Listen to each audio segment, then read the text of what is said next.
बिस्मिल्लाहिर्रहमानिर्रहीम। अस्सलाम वालेकुम। स्कैबीज़ खारिश की वो बीमारी है जिसके साथ इंसान का ताल्लुक बहुत पुराना है। सदियों पुरानी किताबें उठा के देख लें, उन सब में स्कैबीज़ का जिक्र आता है। स्कैबीज़ एक पैरासाइट की वजह से होती है, एक कीड़े की वजह से होती है, और जो आपकी स्किन के और आपकी जिल्द के ऊपर रहता है, और जिसको सरकोपिटीज स्कैबीज़ कहते हैं। और ये आपकी जिल्द के ऊपर जिंदा रहता है। अगर इसको जिंदा रहना है तो इसको जिंदा स्किन चाहिए होती है। अंडानुमा इसका स्ट्रक्चर होता है, और इसकी छोटी छोटी टांगें भी होती हैं, और इसमें सकर्स लगे होते हैं जो आपके जिस्म के ऊपर चिपक के रहता है और आप में खारिश की बीमारी पैदा करवाता है। और इस कीड़े को जिंदा जिल्द चाहिए होती है अपने आप को जिंदा रखने के लिए और अपनी नस्ल को आगे बढ़ाने के लिए। इस कीड़े की जो फीमेल पैरासाइट होती हैं वो भी जिल्द के अंदर रहती हैं और जिल्द के ऊपर छोटी छोटी टनल बनाती हैं, जो आपको नज़र भी आती हैं और आपको महसूस भी होती हैं।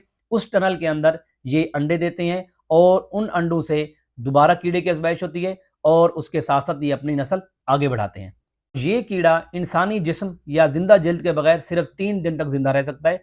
3 दिन से ज़्यादा जिंदा नहीं रह सकता। और अगर स्कैबीज़ की अलामात की बात की जाए तो सबसे बड़ी अलामत इसकी खारिश का होना है, जो कि आपको मीठी खारिश महसूस होती है, और बिलखसूस ये स्किन फोल्ड के ऊपर आपको ज़्यादा महसूस होती है। जिस तरह के हाथों के फोल्ड हैं, आपके आर्म्स के फोल्ड हैं, आपके जो प्राइवेट पार्ट्स हैं, ये उन जगहों में बहुत ज़्यादा होती है। और बिलखसूस जो आपको खारिश है वो रात के टाइम बढ़ जाती है और दिन में कम हो जाती है। और रात के वक्त आपको अपने हाथों के ऊपर और अपने पाँवों के ऊपर टनल महसूस होती हैं, जिनके अंदर फीमेल पैरासाइट मौजूद होती है, जो अंडे देती है और उनसे मजीद बच्चे पैदा होते हैं। अगर बात करें कि ये स्कैबीज़ कैसे होती है या इसकी ट्रांसमिशन कैसे है, जब किसी एक शख्स को स्कैबीज़ है, आप उसके पास रहते हैं, उसके साथ बेड शेयर करते हैं, अपने टॉवल शेयर करते हैं, सोने की चादर शेयर करते हैं या कपड़े शेयर करते हैं, तो ये स्कैबीज़ एक शख्स से दूसरे शख्स में मुंतकिल हो जाती है। स्कैबीज़ को ऑलमोस्ट 1 हफ्ता लग जाता है एक शख्स से दूसरे शख्स मुंतकिल होने के बाद अलामात ज़ाहिर करने में। अगर आपका किसी ऐसे शख्स के साथ क्लोज कंटेक्ट हुआ है जिसको स्कैबीज़ थी, तो आपके अंदर अलामात आने में तकरीबन 6 से 8 दिन लग सकते हैं। और अगर इसकी तशखीस या इसकी डायग्नोसिस की बात करें, तो स्कैबीज़ की जो डायग्नोसिस है वो प्योर क्लिनिकल होती है। इसका मकसद ये है कि आपका डॉक्टर डायग्नोस करेगा कि आपको जो खारिश है वो स्कैबीज़ की वजह से है या किसी और वजह से है।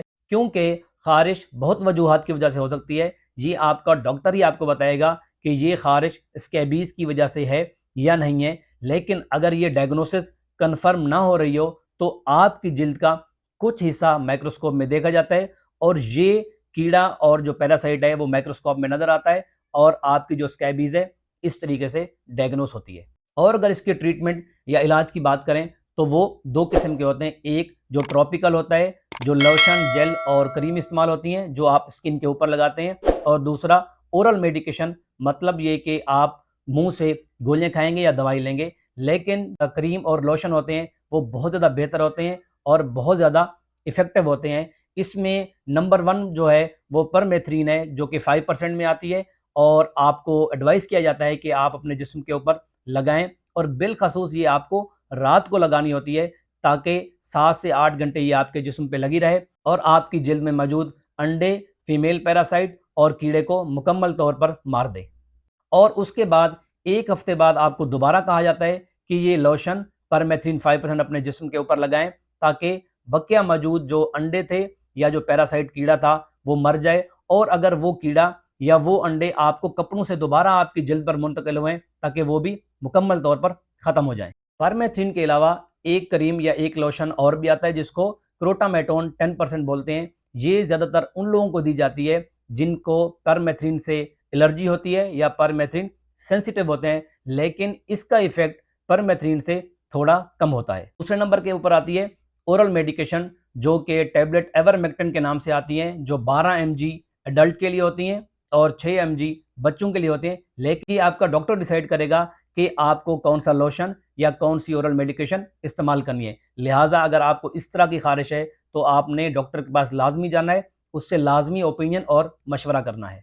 एवरमेक्टिन की एक गोली खाने के बाद अगले हफ्ते दोबारा आपको एक गोली दी जाती है, ताकि आपके जिस्म में अगर दोबारा इसके अंडे मौजूद हैं या चादरों और कपड़ों से आपके अंदर दोबारा से वो कीड़ा या पैरासाइट आ गया है, वो भी मुकम्मल तौर पर ख़त्म हो जाए। यहाँ पर एक चीज़ लाजमी समझना है कि परमेथ्रिन और एवरमेक्टिन के इस्तेमाल के बाद भी खारिश ख़त्म नहीं होगी, लेकिन आपने घबराना नहीं है। ये तकरीबन 1 हफ्ता लेगी मुकम्मल खारिश ख़त्म होने के लिए। इस दौरान आपको ज़्यादा खारिश महसूस हो रही है तो आप एंटी हिस्टामिन इस्तेमाल कर सकते हैं, जो कि एंटी एलर्जिक मेडिसन है। और इसके साथ साथ आपने अपने कपड़ों को वॉश करना है गर्म पानी के साथ, टॉवल को, अपनी बेडशीट को, और ऐसी चीज़ें जिनको आप वॉश नहीं कर सकते आप उनको 2 से 3 दिन के लिए धूप में रखेंगे, क्योंकि ये कीड़ा या ये पैरासाइट 3 दिन से ज़्यादा इंसानी जल्द के बगैर जिंदा नहीं रह सकता। आखिर में अगर ये समझें कि ये कीड़ा या ये पैरासाइट किन लोगों में ज़्यादा पाया जाता है, पहले नंबर पे ये है कि ऐसे लोग जो इम्यूनो कम्प्रोमाइज़ होते हैं, दूसरे ऐसे लोग जो कंजस्टेड इलाकों में रहते हैं जहाँ पे बहुत ज़्यादा आबादी होती है,